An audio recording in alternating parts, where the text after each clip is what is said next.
You ask Tiger to solve. This deals with linear equations with one unknown. The final result is p equals 1. Let's solve it step by step. Simplify the expression. Break up the fraction.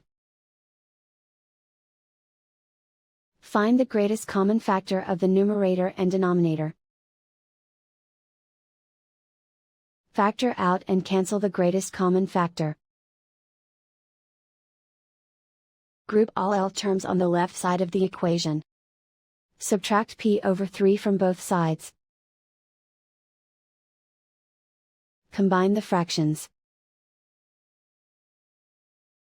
Combine the numerators. Find the greatest common factor of the numerator and denominator. Factor out and cancel the greatest common factor. Simplify the arithmetic. Group like terms. Combine the fractions. Combine the numerators.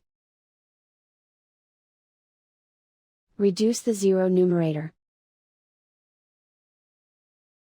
Simplify the arithmetic. And so the final result is p equals 1.